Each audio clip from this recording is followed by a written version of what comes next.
சிவகங்கை மாவட்டத்தில் நடைபெற்று வரும் மஞ்சு விரட்டு போட்டியில் இருவர் உயிரிழந்திருப்பது அப்பகுதியில் சோகத்தை ஏற்படுத்தியிருக்கிறது. மாடு முட்டியதில் படுகாயமடைந்தவர் தனியார் மருத்துவமனையில் அனுமதிக்கப்பட்டிருந்த நிலையில் அவர் சிகிச்சை பலனின்றி உயிரிழந்தார்.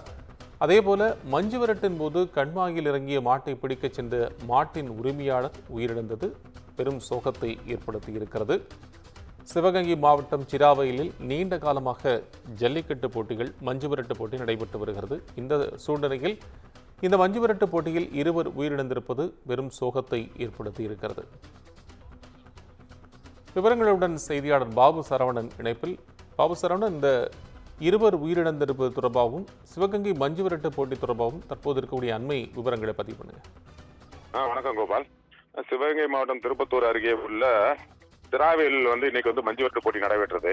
இந்த மஞ்சு விரட்டு போட்டி என்பது என்னன்னாக்கா அரசு அனுமதியுடன் வாடியில் மாடுகள் அவிழ்த்து விடப்படுவதும் ஆங்காங்கே மாடுகளை அவர்கள் மாடுகள் எடுத்துட்டு டாடா ஏசி வாகனங்கள்ல மாடுகள் அவுத்து விட்டுறாங்க. இதுல ஆங்காங்கே அவுத்து விட்டப்பட்ட மாடுகள் ஒரு 500க்கும் மேற்பட்ட மாடுகள் ஒரு 100க்கும் மேற்பட்டவர்கள் குத்தி காயமடைந்துள்ளனர். இதுல சின்ன உஞ்சனை தேவகோட்டை அருகே உள்ள சின்ன உஞ்சனையை சேர்ந்த சுப்பையா என்பவர் இன்னைக்கு அவர் பலியாயிருக்காரு. அது மட்டும் இல்லாம இந்த மஞ்சு விரட்டு போட்டிக்கு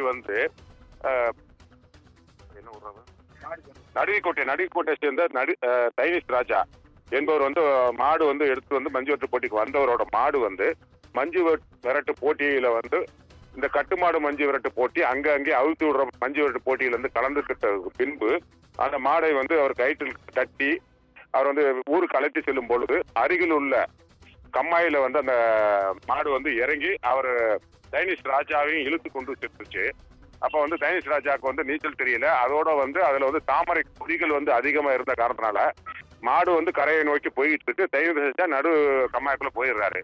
அவருக்கு நீச்சல் தெரியல. அதோட தாமரை கொடிகள் அவர் காலில் சுத்தினால அவர் அதுல நீரில் மூழ்கி 2 மணி நேரத்துக்கு பின்பு தீயணைப்பு துறையினர் அவரோட உடலை மீட்டு காரைக்குடி அரசு மருத்துவமனைக்கு அனுப்பி வைத்தனர்.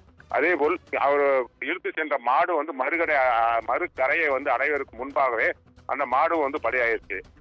கோபால்.